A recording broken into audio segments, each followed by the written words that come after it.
नमस्कार, मैं हूं विजय। आज मजदूर दिवस मनाया जा रहा है और आज हम ऐसे श्रमिकों के बारे में बात करेंगे जो देश की प्रगति का मुख्य आधार है। लेकिन वास्तव में क्या इन मजदूरों की स्थिति आज क्या है? उन्हें उनके हक का पैसा, उनके हक का मेहनताना क्या मिल रहा है?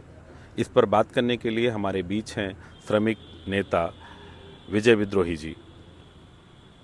विजय जी, वर्तमान समय में जो मजदूरों को मिलना चाहिए, क्या उनका हक मिल रहा है कि केवल हम मजदूर दिवस मना रहे हैं? नहीं, हम लोग खाली मजदूर दिवस मना रहे हैं।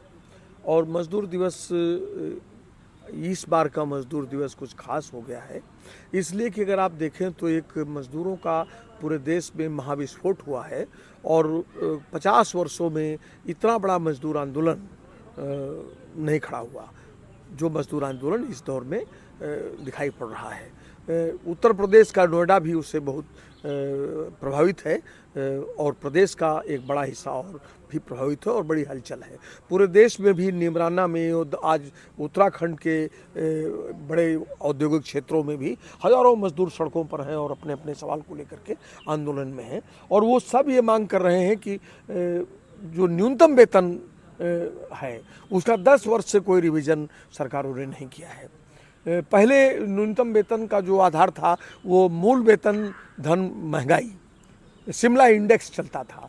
तो ये जो सरकारें हैं, इन सरकारों ने शिमला इंडेक्स को ख़त्म कर दिया, महंगाई का मूल वेतन के साथ एक तरह से विलय करके और एक फिक्स अमाउंट तय कर दिया कि 10,000 12,000 आपको दिया जाएगा। तो अभी जैसे उत्तराखंड में जो आंदोलन हुआ, मनेसर में जो आंदोलन हुआ, या आप देख लीजिए कि निमराना में जो आंदोलन हुआ या उत्तराखंड में जो आंदोलन चल रहा है, ये इस बात को लेकर चल रहा है कि आप 12 घंटे हमसे काम ले रहे हैं और 12 घंटे का आप हमको 10,000 11,000 12,000 फिक्स रुपया दे रहे हैं। हमारा कोई सामाजिक सुरक्षा नहीं है, 60 साल की नौकरी की कोई गारंटी नहीं है। तो ये तमाम सारे सवाल इस दौर में उठ करके सामने आए हैं।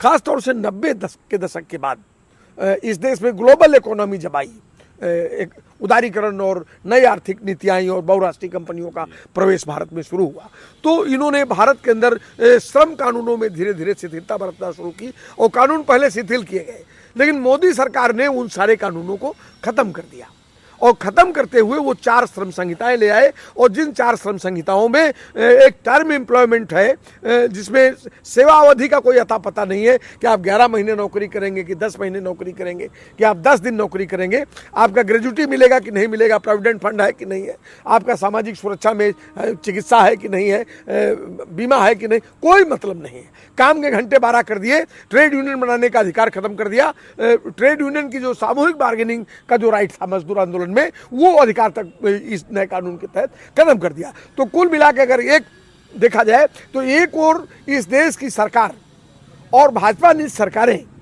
और अगर ये कहें कि कुल मिला के पूरे देश के अंदर जितनी सरकारें हैं सब मजदूरों को हाथ पैर बांध करके भूखे भेड़ियों के सामने परोस देना चाहती है, पूंजीपतियों के सामने डाल देना चाहती है कि इनका जितना निचोड़ सकते हो निचोड़ो। एक स्थिति ये है। और दूसरी ओर मजदूर के सामने चुनौती ये है कि वो कैसे इस परिस्थिति से निपटे और अपने बुजुर्गों के दिए हुए जो उसकी जो विरासत है, जो श्रम कानून थे जिनसे कुछ उसके अधिकारों की हिफाजत हो रही थी, वो उन कानूनों को बचाते हुए और इस नई परिस्थिति का मुकाबला करके सरकारों को पीछे ढकेले और अपनी मुक्ति का रास्ता साफ करे। आज के मई दिवस पर हम इस दोराहे पर खड़े हैं और पूरा मजदूर आंदोलन इस दोराहे पर खड़ा है। तो उत्तर प्रदेश में क्या मजदूरों को वर्तमान में जो न्यूनतम मजदूरी है वो मिल रही है? नहीं, कहीं नहीं मिल रही है। आप देखिए कि उत्तर प्रदेश में तो बहुत खराब स्थिति है। उत्तर प्रदेश के अंदर अगर आप देखिए तो नोएडा तो उत्तर प्रदेश का ही हिस्सा है और नोएडा के अंदर वो कह रहे हैं कि 10 साल से आपने हमारा वेज रिविजन नहीं किया है, 12 घंटे आप काम ले रहे हैं, ओवर टाइम आप नहीं दे रहे हैं हमको, 13 घंटे काम ले रहे हैं, महिलाओं को उनको मातृत्व अवकाश नहीं दे रहे हैं, गर्भवती अवस्था में उनको छुट्टी नहीं दे रहे हैं आप, उनको कोई मेडिकल नहीं दे रहे हैं, उनको कोई ईएल नहीं मिलता है, कोई सीएल नहीं मिलता है, माने कुल मिला के गुलामों की तरह उनसे आप काम ले रहे हैं। अभी जब वो आंदोलन में आए हैं तो आप उनका रास्ता रोकने के लिए उनके ऊपर तमाम तरह के मुकदमे लिख रहे हैं, उनको जो है अपराधी बना रहे हैं, उनके पाकिस्तानी कनेक्शंस ढूंढ रहे हैं, नक्सल कनेक्शंस ढूंढ रहे हैं। फिर आप कह रहे हैं कि नहीं भाई 25% आपके वेज में हम बढ़ोतरी कर देंगे। तो 25% बढ़ोतरी आप कर देंगे, 10,000 में 25% आपने बढ़ाया तो उनका तो 12,500 कुल हुआ। महंगाई आपकी आसमान में पहुंच गई इन 10 सालों में। महंगाई का जो शिमला इंडेक्स था 1.65, उसके हिसाब से गणना होती थी। तो अब किस आधार पर आप गणना करेंगे? मजदूर की जो जरूरतें हैं, एक आदमी को 3800 कैलोरी भोजन की जरूरत है, तो 3800 कैलोरी भोजन कितने में मिलता है? उसके लिए 27,000 से 42,000 रुपए चाहिए। अगर भारत के WHO की गाइडलाइन को माने और MCI की गाइडलाइन को माने तो एक आदमी को 3800 कैलोरी भोजन चाहिए। इसके बावजूद क्या जो कर्मचारी अभी भी काम कर रहे हैं उनको भविष्य निधि का लाभ या बीमा का, राज्य बीमा जंगल राज है पूरे प्रदेश का में, कोई लाभ मिल रहा है? कोई लाभ नहीं मिल रहा है, जंगल राज है। 2000 में आशा वर्कर काम कर रही है, 2000 में मिड डे मील वर्कर काम कर रही है, 3,500 से 7,000 में आंगनबाड़ी काम कर रही है, 1,500 में समूह सखी काम कर रही है। इन सबों का 1 करोड़ कामगार उत्तर प्रदेश के अंदर इस तरह के हैं जिनको कि समय से कभी भी 1,500 और 2,000 रुपया भी सरकार नहीं दे पा रही है। कहना ये चाहते हैं कि जो आंगनबाड़ी में कार्यत्री हैं या जो भी हमारे सरकार की योजनाओं में लगे लोग हैं उनको भी न्यूनतम वेतन 2,000 भाई, 1,500 में समूह सखी है, 2,000 में मिड डे मील है, 4 महीने से मिड डे मील का पैसा नहीं मिला है। 2-2 साल का 2019 से लेकर के और अभी तक का आशा वर्कर्स का 1.5 लाख करोड़ रुपया बकाया है। यही सरकार जो अपनी रैलियों में इनको भर भर के बसों में ले जा रही है, उसके जरिए पीठ ठोक रही कि मेरी रैली में 20,000 लोग आए, 30,000 लोग आए। अभी परसों मोदी जी की रैली हुई है, 2700 बसों में भर करके आशा वर्कर्स को, समूह की महिलाओं को और मिड डे मील वर्कर्स को, आंगनबाड़ी को ले जाया गया है। अभी योगी जी ने 21 तारीख को आरक्षण बचाओ के नाम पर एक रैली की है लखनऊ में, जिसमें कि रायबरेली से भर भर के बसों से इन्हीं आशा और मिड डे मील और समूह की महिलाओं को ले जाया गया है। उन महिलाओं को आप 2,000 रुपए दे रहे हैं, वो 2,000 भी भुगतान के लिए आपके पास नहीं है। तो आपने सब कुछ, पूरे श्रम और सम्मान उन्हीं महिलाओं की बात मैं कर रहा हूं जिनके आरक्षण की बात आप कर रहे हैं, जिनको लेकर आप बड़ी बड़ी रैलियां कर रहे हैं। वो रैलियां जिनको लेकर आप कर रहे हैं वो बेचारी भूखे पेट है, उनके बच्चों को स्कूल नहीं है, उनके पास दवाई नहीं है, पढ़ाई लिखाई नहीं है। श्रमिक संगठन क्या अब आंदोलन को और तेज करेंगे? बिल्कुल निश्चित तौर से उसमें योगदान रहेगा। मजदूर आंदोलन आगे बढ़ रहा है और इस नई चुनौती और परिस्थिति में ये मजदूर आंदोलन एक नए तेवर के साथ उठकर खड़ा हुआ है।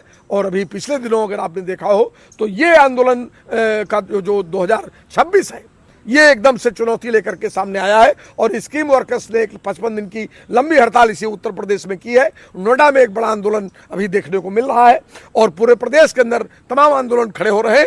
इसी रायबरेली के अंदर जो है मजदूरों की आधी मजदूरी छीन लेने का एक मसला ऊंचाहार थर्मल पावर में है और रेल कोच में है। ये आंदोलन भी उठकर खड़ा हुआ है और मजदूर लगातार संघर्ष कर रहे हैं। तो और विभिन्न रूपों में मजदूर संघर्ष करेंगे। ग्रामीण मजदूरों में वो बीजी राम जी आ गया है, मनरेगा खत्म कर दिया है, गारंटी काम की खत्म हो गई है, इसको लेके ग्रामीण मजदूर भी खड़े हो रहे हैं, मजदूर महिलाएं भी सामने आ रही हैं। तो एक लड़ाई बन रही है इस देश के अंदर और निश्चित तौर से ये 2026 बहुत निर्णायक होगा और 27 में ये एक राजनीतिक चुनौती बन करके उत्तर प्रदेश की निजाम के सामने खड़ा हो जाएगा। बहुत बहुत धन्यवाद आपका। ये थे विजय विद्रोही जी। इन्होंने बताया कि आने वाला जो 27 का चुनाव है वो मजदूरों की लड़ाई पे ही निर्भर करता है। धन्यवाद।